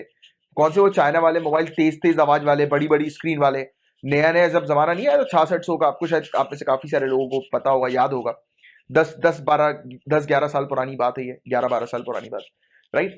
तो आपको पता होगा कि ये इस प्रकार के जब मोबाइल इंडिया के अंदर थे, ये चाइनीज मोबाइल, तो वो बहुत सस्ते थे, 1000, 1500 में सब फैसिलिटी मिल जाती थी, ब्लूटूथ मल्टीमीडिया सब कुछ मिलता था, जो कि 3, 4, 5 हजार के मोबाइल में भी जैसी फैसिलिटी नहीं मिल पाती थी, वैसी फैसिलिटी चाइना के मोबाइल में मिल जा रही थी। अब लोग उसको खरीद रहे थे, राइट। तो इससे क्या हो रहा था? हमारा जो डोमेस्टिक प्रोडक्शन है उसको नुकसान हो रहा था। तो इंडियन मोबाइल्स को कोई नहीं परचेज कर रहा था, इंडियन मैन्युफैक्चर्ड मोबाइल्स को, चाइनीज मैन्युफैक्चर्ड मोबाइल्स को सभी लोग परचेज कर रहे थे। तो हमने क्या किया? उसके ऊपर इंपोर्ट ड्यूटी लगा दी। जैसे कि डेयरी प्रोडक्ट्स के ऊपर 35% इंपोर्ट ड्यूटी है, कि अगर कोई भी डेयरी प्रोडक्ट अगर एंटर होता है, जैसे कि हर 100 रुपए का माल जो भी एंटर होगा वो 35 रुपए महंगा होगा, यानी कि हर 100 रुपए में 35 रुपए महंगाई जो है वो होगी। 35% इंपोर्ट ड्यूटी है। हर 1000 रुपए में 350 रुपए महंगाई होगी। हर 1 लाख रुपए में 35,000 महंगा प्रोडक्ट जो है वो हो जाएगा। जैसे कि 1 लाख रुपए का कोई मिल्क प्रोडक्ट आ रहा है, राइट, तो वो 1 लाख रुपए का है, इंडिया के अंदर एंटर होते ही वो 1,35,000 रुपए का हो जाएगा, यानी कि महंगा हो जाएगा। अब महंगी चीज तो कोई परचेज नहीं करेगा, तो ऑब्वियस सी बात है कि डोमेस्टिक जो चीजें हैं सस्ती मिलेंगी तो वो लोग परचेज करेंगे। तो इस पर्पस के लिए हम लोगों ने डेयरी प्रोडक्ट को बचाने के लिए उस पर इंपोर्ट ड्यूटी लगाई हुई है। बट अगर रीजनल कॉम्प्रिहेंसिव इकोनॉमिक पार्टनरशिप का हिस्सा अगर इंडिया होती तो ये जीरो पे हो जाती, ये कम हो जाती, और जिसके कारण से हमारी जो डेयरी इंडस्ट्री है, स्मॉल इंडस्ट्रीज हैं, उनको बड़ा मेजर नुकसान जो है वो पहुंचता। और इंडिया का डेयरी सेक्टर जो है ये टोटली अपोज है रीजनल कॉम्प्रिहेंसिव इकोनॉमिक पार्टनरशिप के, क्योंकि कुछ मेजर प्लेयर्स हम लोग को देखने को मिलते हैं ग्लोबल मिल्क ट्रेड के मामले में, जैसे कि ऑस्ट्रेलिया, न्यूजीलैंड, राइट। तो ये रीजनल कॉम्प्रिहेंसिव इकोनॉमिक पार्टनरशिप के मेंबर्स हैं। और 25 साल से ज्यादा हो गया कि इंडियन पॉलिसी जो है वो इनकरेज करती है प्राइवेट मिल्क कंपनीज की ग्रोथ को, राइट। और एट प्रेजेंट ये फर्म्स जो हैं ये इंडिया मतलब इंडियन फार्मर से जो है वो मिल्क परचेज करती हैं, राइट, क्योंकि उनको सस्ता मिलता है यहाँ पे, राइट। प्रोडक्ट जो है वो उनको सस्ता मिलता है एज कम्पेयर टू दूसरी जगह। बट फिर भी हम लोगों ने एटलीस्ट ये बैरियर तो क्रिएट करके रखा है कि कोई भी फॉरेन प्रोडक्ट अगर मिल्क प्रोडक्ट अगर इंडिया में आएगा तो वो महंगा हो, इसलिए हमने जो है वो इंपोर्ट ड्यूटी उस पर लगा के रखी हुई है, राइट। टैरिफ्स जो है उसके ऊपर लगा के रखे हैं फॉरेन डेयरी प्रोडक्ट्स के ऊपर। हमारे डोमेस्टिक प्रोडक्ट्स को बचाने के लिए, डोमेस्टिक डेयरी प्रोडक्ट को बचाने के लिए रीजनल कॉम्प्रिहेंसिव इकोनॉमिक पार्टनरशिप को अगर ज्वाइन कर लेंगे तो ये जीरो हो जाएगा। और ये तो सिर्फ बात कर रहा हूं मैं इन जनरल मिल्क के बारे में, क्योंकि टॉपिक आर्टिकल जो है वो मिल्क से एसोसिएटेड है। ऐसे जितने भी जो प्रोडक्ट्स हैं, जितनी भी इंडस्ट्रीज है काफी सारी, उनमें बताया जा रहा है कि इंपोर्ट ड्यूटी जो है वो कम हो जाएंगी, और इंपोर्ट ड्यूटी जहां कम हुई तो वहां फॉरेन प्रोडक्ट जो है वो इंडियन मार्केट में होंगे और डोमेस्टिक इंडस्ट्री को सबसे ज्यादा नुकसान होगा, राइट। तो ये कुछ पॉइंट्स है जिसके बारे में आपको जानकारी होनी चाहिए, और रीजनल कॉम्प्रिहेंसिव इकोनॉमिक पार्टनरशिप वाला टॉपिक जरूर आप कवर करिएगा, जो काफी डिटेल में आपको पढ़ाया हुआ है। और नीति आयोग के अकॉर्डिंग इंडिया जो है गाइस ये मिल्क सरप्लस कंट्री बन जाएगी 2033 तक, 2033 तक सबसे ज्यादा मिल्क प्रोडक्शन के मामले में हम लोग होने वाले हैं, राइट। मतलब कि जितना मिल्क जो है वो हम लोग इंपोर्ट करेंगे उससे कई ज्यादा एक्सपोर्ट करेंगे, राइट। तो ये चीज हम लोग को देखने को मिलेगी। और वर्ल्ड ट्रेड ऑर्गेनाइजेशन अलाउ करती है कंट्री को कि एक कंट्री अपने टैरिफ को फिक्स कर सकती है एक मैक्सिमम लिमिट तक। But regional comprehensive economic partnership कहती है कि अगले 15 सालों में इंपोर्ट ड्यूटीज जो होंगी वो रिड्यूस कर दी जाएंगी जीरो लेवल तक, यानी कि बिल्कुल ही एंड कर दी जाएंगी 15 कंट्रीज के बीच में अगले 15 सालों में इंपोर्ट ड्यूटीज को। और मैक्सिमम टैरिफ जो होता है उसको बाउंड टैरिफ रेट जो है वो कहा जाता है। और टैरिफ रेट जो होते हैं प्रोडक्ट्स के मतलब बीच में अलग अलग होते हैं, यानी कि अलग अलग प्रोडक्ट के हिसाब से, अलग अलग कंट्री के हिसाब से टैरिफ जो होते हैं, टैक्सेस जो होते हैं वो अलग अलग होते हैं। और एक्चुअल टैरिफ रेट जो होता है वो अप्लाइड टैरिफ रेट होता है, यानी कि जो टैक्स लग रहा है उसको एक्चुअल टैरिफ रेट जो है वो हम लोग कहेंगे, राइट। तो ये कुछ टर्म्स है जिसके बारे में आपको पता होना चाहिए। और बाकी व्हाइट रेवोल्यूशन 1970 का है, इससे रिलेटेड प्रीलिम्स में अक्सर क्वेश्चन आते हैं कि बताओ व्हाइट रेवोल्यूशन के, इंडिया के अंदर जो व्हाइट रेवोल्यूशन हुआ था उसके ब्रेन चाइल्ड जो है वो कौन थे, राइट। तो डॉक्टर वर्गीस कुरिन, तो नाम आपको याद रखना है, अमूल इंडस्ट्री पता होगा आपको। और इन्होंने काफी सारे इंस्टीट्यूशन एस्टैब्लिश किए थे जैसे Gujarat cooperative milk marketing federation limited, national dairy development board, right. तो ये कुछ पॉइंट्स आपको ध्यान में रखना है। और ग्राम दुग्ध उत्पादक या उत्पादकों की सहकारी समिति कोऑपरेटिव जो है विलेज मिल्क प्रोड्यूसर के, इनको इस क्रांति की आधारशिला माना जाता है, बेडरॉक माना जाता है इस व्हाइट रेवोल्यूशन का। और मेजर रोल था इनका ऑपरेशन फ्लड में। ऑपरेशन फ्लड के दौरान उनकी प्रमुख भूमिका को विकास के इंजन के रूप में भी देखा जाता है, इंजन ऑफ ग्रोथ के तौर पर भी विलेज मिल्क प्रोड्यूसर कोऑपरेटिव्स को देखा जाता है। और पॉलिसी जो है गाइस ये फेवर करती है कि मल्टीनेशनल डेयरी कॉर्पोरेशन जो है वो इंडियन डेयरी सेक्टर के अंदर एंटर हो जॉइंट वेंचर्स के माध्यम से, मर्जर्स के, यानी कि मर्जर्स के थ्रू या एक्विजिशन के थ्रू, राइट। यानी कि फॉरेन या मल्टीनेशनल इंडस्ट्रीज जो डेयरी सेक्टर्स की है वो एंटर हो इंडिया के अंदर। तो व्हाइट रेवोल्यूशन ने इस चीज को जो है वो ओपन कर दिया, राइट। तो जैसे कि फॉरेनर्स जो है वो इंटरेस्ट हुए इंडिया के अंदर डेयरी मार्केट में इन्वेस्ट करने के लिए। और इंडिया के डेयरी सेक्टर की बात करेगा इस तो लेबर इंटेंसिव सेक्टर है, बहुत ज्यादा एम्प्लॉयज इसमें इन्वॉल्व है। डेयरिंग और लाइव स्टॉक के अंदर 70 मिलियन हम लोग को देखने को मिल रहे हैं लाइव स्टॉक जो है वो शामिल है इसके अंदर। और 7.7 मिलियन लोग जो है वो एंगेज्ड है, और इसमें 69% जो है वो फीमेल वर्कर्स हम लोग को देखने को मिलती है डेयरी इंडस्ट्री के अंदर। ग्रॉस वैल्यू एडेड में 28% का इसका कंट्रीब्यूशन रहा है डेयरी सेक्टर का 2019-2020 में। 6% की एनुअल ग्रोथ रेट के हिसाब से मिल्क प्रोडक्शन बढ़ रहा है, ग्रो कर रहा है, राइट, जो कि काफी हेल्प करता है किसानों की, इवन ड्यूरिंग कैलामिटीज ऑल्सो, जिस समय क्रॉप फेलियर होता है उस समय मिल्क प्रोडक्शन के माध्यम से किसान जो है वो इनकम जो है वो अपनी जनरेट कर पाते हैं, तो उनके लिए काफी बेनिफिशियल है। बट कुछ मुद्दे भी हैं, जैसे कि इसमें इनविजिबल लेबर भी कहा जाता है, जैसे कि इसमें किसान की फैमिली की जो महिलाएं जो होती हैं वो शामिल होती हैं, जो अनपेड फीमेल फैमिली लेबर होती है, अनपेड, जिनको पैसे जो है वो नहीं दिए जाते।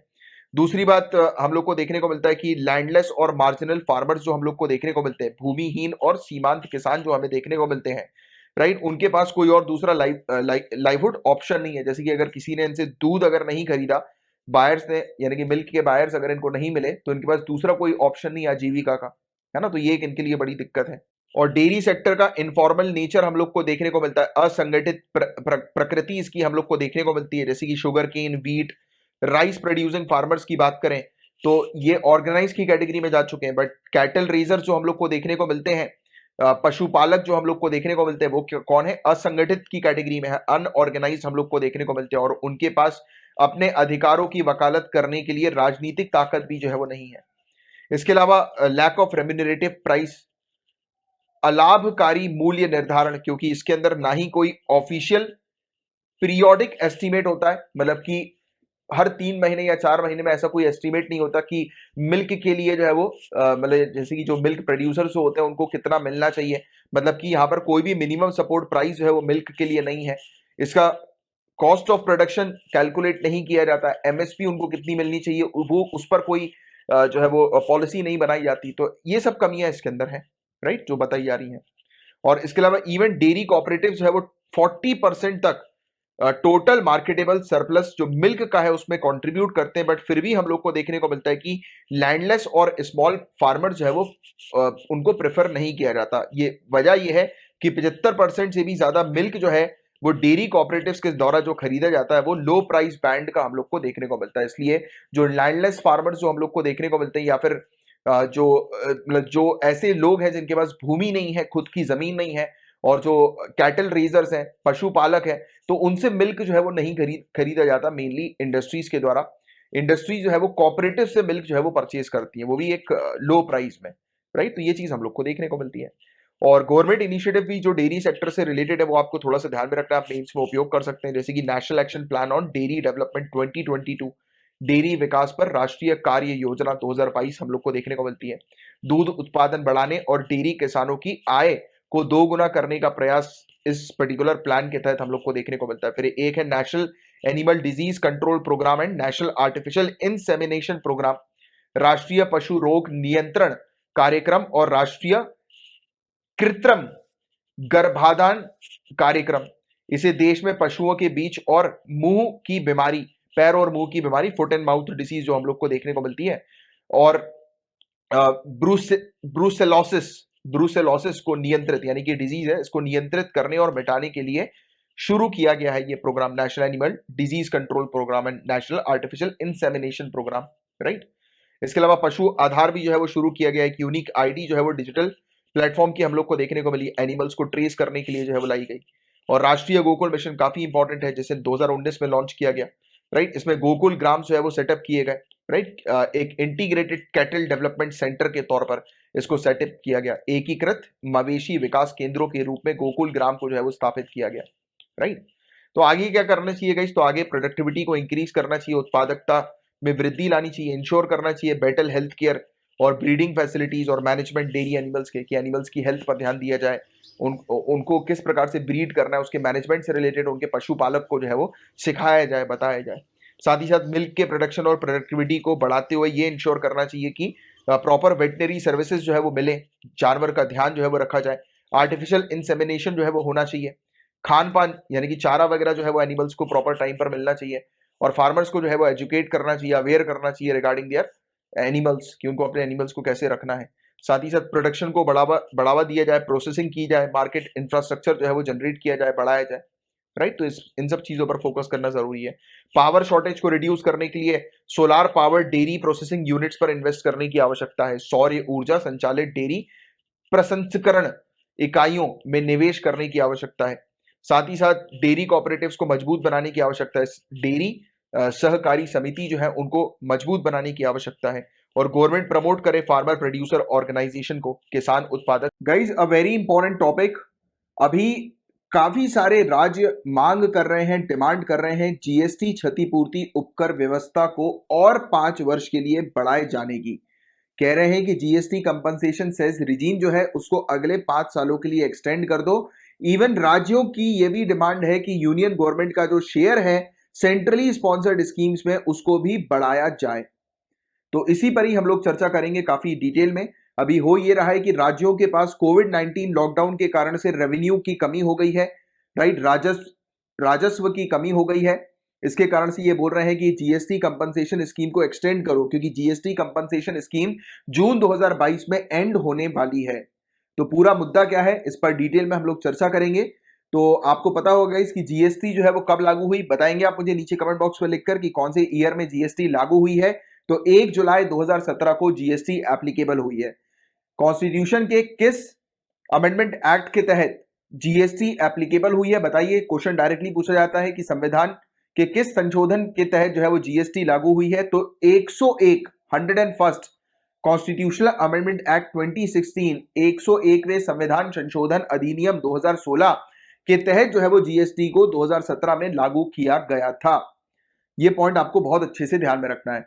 और जीएसटी जब लागू हुई तब बहुत सारे इनडायरेक्ट टैक्सेस जो हम लोग को देखने को मिलते हैं उनको मर्ज कर दिया गया सिंगल टैक्स में। एक सिंगल टैक्स में काफी सारे इनडायरेक्ट टैक्सेस को मर्ज कर दिया गया। और जीएसटी कंपनसेशन की बात करें गाइस, तो थ्योरी में ये चीज मेंशन थी कि जीएसटी आने के बाद जो है वो बहुत रेवेन्यू जनरेट होगा, राइट? राज्यों के पास जो है वो बहुत पैसा आएगा। बट हुआ ये कि नया टैक्स जो है वो कंजम्पशन के ऊपर लग रहा था, मैन्युफैक्चरिंग के ऊपर नहीं। मतलब कि ये टैक्स जो पे किया जाना था वो कंजम्पशन स्टेट पे किया जाना था, ना कि मैन्युफैक्चरिंग स्टेज पे। यानी कि गुड्स मैन्युफैक्चरर अगर गुड्स को मैन्युफैक्चर करेंगे, लेट्स से इमेजिन करो कि एक राज्य में एक प्रोडक्ट जो है वो मैन्युफैक्चर हो रहा है, जैसे कि एक राज्य में एक बिस्किट मैन्युफैक्चर हो रही है बट वो दूसरे राज्य में जाकर बिक रही है, तो जीएसटी जो है वो किसको मिलेगा? उस राज्य को मिलेगा जहां पर वो बिस्किट बिका है। मैन्युफैक्चरिंग वाली स्टेट को जो है वो नहीं मिलेगा। तो इसीलिए मतलब काफी सारी जो स्टेट थी जहां पर मैन्युफैक्चरिंग होती थी, मैन्युफैक्चरिंग स्टेट्स जो थी, इनके लिए ये चीज इनको समझ में आई कि अरे यार इससे तो इनको फायदा नहीं होना है, तो इन्होंने स्ट्रांगली जीएसटी के आइडिया को अपोज किया। फिर सरकार ने बोला कि नहीं नहीं अपोज मत करो, एक काम करते हैं हम आपको कंपनसेशन देंगे। यानी कि अगर आपका किसी भी प्रकार से लॉस होगा तो अगले 5 सालों तक वो कंपनसेशन हम देंगे। यानी कि केंद्र सरकार ने बोला कि अगर राज्य जो है उसका जीएसटी में लॉस हो रहा है, राइट, यानी कि जीएसटी में जितनी रेवेन्यू जनरेट होनी चाहिए उतनी अगर राज्यों की रेवेन्यू जनरेट नहीं हो रही, तो जो गैप है, जैसे कि एग्जांपल के तौर पर एस्टीमेट ये है कि 100 करोड़ रुपए जो है वो रेवेन्यू जनरेट होनी है, राइट, जीएसटी के तहत 100 करोड़ रुपए, तो ये रेवेन्यू जनरेट होनी है। तो ये एस्टीमेट बनाया हुआ है, ठीक है, एक एस्टिमेशन जो है वो अनुमान लगाया गया कि जीएसटी के आने के बाद 100 करोड़ रुपए एक राज्य जो है वो जीएसटी के माध्यम से जो है वो जनरेट करेगी। एक एग्जांपल के तौर पर सिर्फ मैंने ये आंकड़ा आपके लिए लिया है, राइट। तो बट वो राज्य जो है वो सिर्फ 90 करोड़ रुपए ही बना पाई, राइट, जनरेट कर पाई। अब 100 करोड़ रुपए का यहां पर गैप है, तो ये 100 करोड़ रुपए कौन देगी? तो एज अ कंपनसेशन के तौर पर केंद्र देगी अगले 5 सालों के लिए। तो ये चीज यहां पर डिसाइड हुई, ये आइडिया सामने आया कंपनसेशन का, क्षतिपूर्ति का, राइट। तो ये विचार जो है वो उन्होंने सामने रखा। फिर केंद्र सरकार ने प्रॉमिस किया कि अगले 5 साल के पीरियड के लिए सभी को जो है वो कंपनसेशन केंद्र जो है वो देगी। और इसी प्रॉमिस से जो है वो सभी लोग इन्फ्लुएंस हुए और फाइनली कन्विंस होने के बाद, इन्फ्लुएंस होने के बाद हमें देखने को मिला जीएसटी लागू हुई, राइट। तो कंपनसेशन सेस यही है, सिंपल सी चीज, कि अगर स्टेट जीएसटी जो एस्टिमेटेड है कि कितना जीएसटी जो है वो स्टेट जनरेट करेगी, अगर उससे कम अगर स्टेट जीएसटी जनरेट कर रही है या उससे कम अगर राजस्व जो है वो जीएसटी के माध्यम से स्टेट के पास आ रहा है, तो उसकी क्षतिपूर्ति, उसकी भरपाई जो है वो करेगी केंद्र सरकार।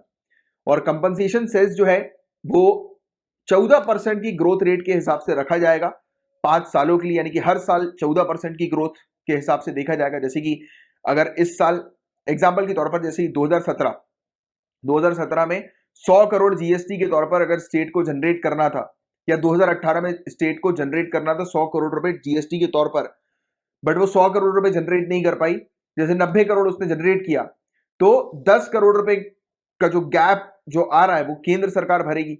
बट नेक्स्ट ईयर भी क्या 100 करोड़ का आंकड़ा होगा? नहीं, 114 करोड़ का आंकड़ा होगा, क्योंकि 14% की ग्रोथ रेट देखी जाएगी। फिर उसके अगले साल जो आंकड़ा होगा वो 114 का 14% ज्यादा होगा, फिर जो फिगर आएगा उसका 14% ज्यादा। तो ऐसे करके मतलब कि हर साल 14% की ग्रोथ के हिसाब से वो आंकड़े बढ़ेंगे, और जितनी भी उसमें कमी आएगी, जितना भी गैप आएगा, उस गैप को जो है वो फुलफिल किया जाएगा केंद्र सरकार के द्वारा, राइट। 5 सालों की पीरियड के लिए ये है जीएसटी कंपनसेशन। सिंपल तौर से ये चीज समझो कि राज्यों के पास अगर कम जीएसटी वसूली होती है, कम जीएसटी वसूलती है राज्य, कम कंपन मतलब वो रेवेन्यू जनरेट होता है राज्यों के पास जीएसटी के तौर पर, तो जो गैप है, जो कमी है, वो फुलफिल करेगी केंद्र सरकार, राइट। तो ये है कंपनसेशन सेस, और इसी चीज को जो है वो अगले 5 सालों के लिए और बढ़ाने की मांग कर रही है राज्य। दैट्स वाई ये टॉपिक हम लोग पढ़ रहे हैं अभी। तो जीएसटी कंपनसेशन जो है वो बताया जा रहा है कि हर 2 महीने में केंद्र के द्वारा जो है वो पे किया जाएगा राज्यों को जीएसटी कंपनसेशन। और कंपनसेशन सेस जो है ये स्पेसिफाई किया गया है GST compensation to state act 2017 के अंदर, एक कानून के तहत इस चीज को स्पेसिफाई भी किया गया है। और जीएसटी एक्ट के तहत सेस जो कलेक्ट किया जाएगा, सेस आप जानते हैं कि कर के ऊपर एक और कर जो हम लोग को देखने को मिलता है उसको हम लोग सेस बोलते हैं, राइट। एक स्पेसिफिक पर्पस के लिए ये होता है, स्पेसिफिक पर्पस के लिए सेस जो है वो कलेक्ट किया जाता है। तो सेस जो कलेक्ट किया जाएगा वो अमाउंट कलेक्ट किया जाएगा जो कि जीएसटी काउंसिल जो है वो डिसाइड करेगी। तो जीएसटी काउंसिल जो है वो सेस कितना रखना है वो डिसाइड करती है। चिंता जो है वो स्टेट्स के लिए यह है कि आज की डेट में रेवेन्यू की कमी है स्टेट के पास। स्टेट्स ने ये सोचा था कि जीएसटी के आने के बाद लगभग 2020 और 21 में 3 लाख करोड़ रुपए का इनकम जो है वो जनरेट करेंगी स्टेट। बट हुआ ये कि स्टेट्स ने जो रेवेन्यू जो इनकम जनरेट करी वो 65,000 करोड़ रुपए ही मात्र करी। तो कहा 3 लाख करोड़ और कहा 65,000 करोड़, सीधे सीधे जो गैप है वो 2.35 लाख करोड़ रुपीस का है। तो इतना ह्यूज शॉर्टफॉल हम लोग को देखने को मिल रहा है, इतनी बड़ी कमी हम लोग को राजस्व में देखने को मिल रही है राज्यों के पास। फिर बाकी इकोनॉमिक स्लोडाउन तो पहले से चल ही रहा था, फिर कोरोना वायरस ने और हालत खराब कर दी लॉकडाउन के बाद, है ना। तो और रेवेन्यू जो है वो गिरा स्टेट्स का। फिर साथ ही साथ केंद्र का शेयर जो था सेंट्रली स्पॉन्सर्ड स्कीम में वो भी केंद्र ने कम कर दिया, तो बर्डन जो है वो स्टेट के शेयर के ऊपर जो है वो पड़ गया। तो ये भी एक दिक्कत है। तो ये सब कुछ इश्यूज है जिसके कारण से आज की डेट में स्टेट्स के पास रेवेन्यू कम है और वो डिमांड कर रही है कि कंपनसेशन सेस जो है वो बढ़ाया जाए।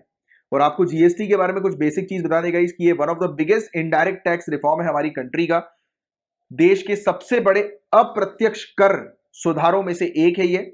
इसे इंट्रोड्यूस किया गया था एक स्लोगन के तहत, एक नारे के तहत, जिस नारे को नाम दिया गया था वन नेशन वन टैक्स। ये नारा था वन नेशन वन टैक्स।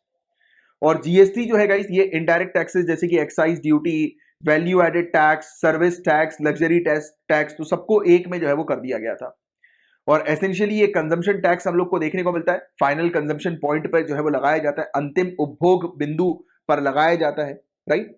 और गाइस जीएसटी आने के बाद जो है वो काफी सारी चीजें सुधरेंगी, जैसे डबल टैक्सेशन की प्रॉब्लम में सुधार आएगा, कास्केडिंग इफेक्ट जो टैक्सेस के हैं वो कम होंगे, राइट।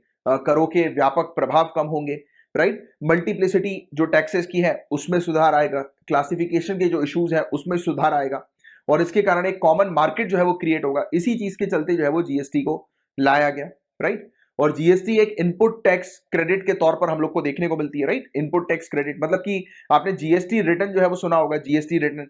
तो हम डिस्कस करते हैं एक सिंपल से किसी भी प्रोडक्ट की बात करते हैं, लेट्स से कि बिस्किट की बात करते हैं, हम लोग बिस्किट के पैकेट की बात करते हैं। तो आपके पास जो है वो एक बिस्किट का पैकेट जो है वो रखा हुआ है, ठीक है। अब बिस्किट के पैकेट में आप पढ़ते हो क्या लिखा रहता है, इंक्लूसिव ऑफ ऑल टैक्सेस, कि आपने इस पैकेट को खरीदा सभी टैक्सेस को देने के बाद, है ना। तो आपने सभी टैक्सेस दिए, बट आपने टैक्स जो है वो किसको पे किए, आपने क्या गवर्नमेंट को टैक्स पे किया, नहीं, आपने दुकानदार को टैक्स पे किया। दुकानदार ने क्या किया, दुकानदार ने ऑलरेडी जो है वो टैक्स पे कर दिए किसको, अब जहां से उसने होलसेलर से परचेज किया। देखो चेन को आप समझो, फैक्ट्री से माल आया, दुकानदार ने माल जो है वो परचेज किया, राइट, फैक्ट्री से। तो जब दुकानदार ने माल परचेज किया तो दुकानदार ने क्या किया, उसी समय टैक्स जो है वो फैक्ट्री वाले को पे कर दिया, राइट। फैक्ट्री में ही टैक्स पे कर दिया उसने। फिर वो फैक्ट्री के मालिक का काम होगा सरकार को जो है वो टैक्स पे करना। बट अभी क्या किया, दुकानदार ने अपनी तरफ से अपने टैक्स जो है वो पे कर दिया। फिर क्या होगा, जब जब कस्टमर जो है वो दुकानदार को पैसे पे करेगा तो दुकानदार के ऊपर जो टैक्स आएगा कि दुकानदार को जो है वो टैक्स इतना पे करना है, तो दुकानदार जाकर अपनी बिल्स दिखाएगा, राइट। उस फैक्ट्री के बिल दिखाएगा, बोलेगा कि ये देखिए बिल, मैंने ऑलरेडी पहले टैक्स पे कर दिया है। तो ऐसे करके दुकानदार जो है वो अपना जितना भी उसके ऊपर टैक्स आएगा तो वो अपने बिल दिखाकर जीएसटी रिटर्न जो है वो फाइल कर सकता है। मतलब कि वो अपने, आपने कई बार सुना होगा कि फेक बिल के केसेस भी हम लोग को देखने को मिलते हैं। लोग बाग फेक बिल बनवाकर अपना जीएसटी रिटर्न जो है वो फाइल कर देते हैं। ऐसे भी केसेस सामने आते हैं ना, है कि नहीं? आपको पता होगा इस चीज के बारे में। तो ये प्रोसीजर ऐसे ही होता है कि आप दुकानदार को पे करते हैं, बट दुकानदार अपने टैक्स ऑलरेडी पे कर चुका होता है, क्योंकि वो फैक्ट्री से जब पे कर मतलब परचेज करता है प्रोडक्ट को, तो वहीं पर ही जो है वो टैक्स पे कर देता है आपके बिहाफ में।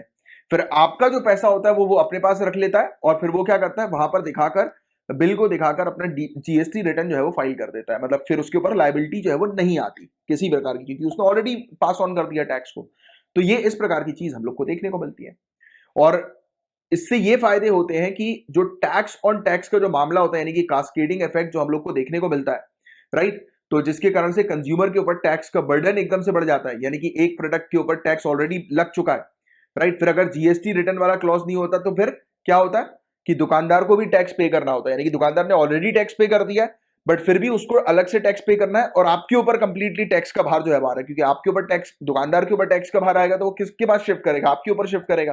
तो टैक्स के ऊपर टैक्स वाली कहानी होती रहती है इस प्रकार से, तो उसको कास्केडिंग इफेक्ट जो है वो कहते हैं। इस पर एक अलग टॉपिक जब आएगा तब हम और डिटेल में डिस्कस करेंगे। अभी का टॉपिक मेनली जीएसटी का था, right? Specially GST compensation scheme का। तो इस पर अपन अलग से जो है वो चर्चा करेंगे कभी। तो टैक्स स्ट्रक्चर की बात करें, जीएसटी के अंदर किस प्रकार का टैक्स स्ट्रक्चर है, तो सेंट्रल जीएसटी है जिसके अंदर एक्साइज ड्यूटी कवर्ड होती है, सर्विस टैक्स हम लोग को देखने को मिलते हैं। फिर स्टेट जीएसटी आती है जिसके अंदर वैट, लग्जरी टैक्स वगैरह कवर होते हैं। फिर इंटीग्रेटेड जीएसटी हम लोग को देखने को मिलती है जो कि इंटर स्टेट ट्रेड को जो है वो कवर करती है। एक्चुअली इंटीग्रेटेड जीएसटी जो हम लोग को देखने को मिलती है वो किसी प्रकार का टैक्स नहीं है, वो सिस्टम है आपस में स्टेट और यूनियन के बीच में टैक्सेस को कोऑर्डिनेट करने का मेनली। और 4 टीयर के टैक्स स्ट्रक्चर है आज की डेट में जीएसटी के अंदर। एक 5%, 12%, 18% और 28%। एक्चुअली एक और टीयर है वो 0% का भी हमें देखने को मिलता है, राइट? बट 0% वाली चीज को जो है वो लगाया नहीं जाता। बट आप लोग क्या मुझे बता सकते हैं, जिसने डिटेल में पढ़ा होगा उसको पता होगा कि ये 0% वाला जो है वो टैक्स स्ट्रक्चर कौन सा है? तो बताओ आप जरा मुझे नीचे कमेंट बॉक्स पर कि 0% वाला टैक्स स्ट्रक्चर कौन सा है। तो चलो ये था गाइस पूरा टॉपिक जीएसटी से रिलेटेड। उम्मीद करता हूँ कि बहुत अच्छे से ये टॉपिक आपको कंपनसेशन स्कीम का समझ में आ गया होगा, क्योंकि हमारा मेन जो टॉपिक था वो जीएसटी कंपनसेशन स्कीम का था। सिंपल सी चीज ध्यान में रखो, कंपनसेशन स्कीम के अंदर राज्य जो है, स्टेट जो है, उनको हेल्प करती है केंद्र सरकार कि अगर रेवेन्यू जो एस्टिमेटेड है जनरेट करने का, उससे कम अगर रेवेन्यू जनरेट कर रही है स्टेट, तो जो गैप है, जो कमी है, वो फुलफिल करेगी केंद्र जीएसटी कंपनसेशन स्कीम के तहत। तो ये था गाइस पूरा ओवरऑल टॉपिक।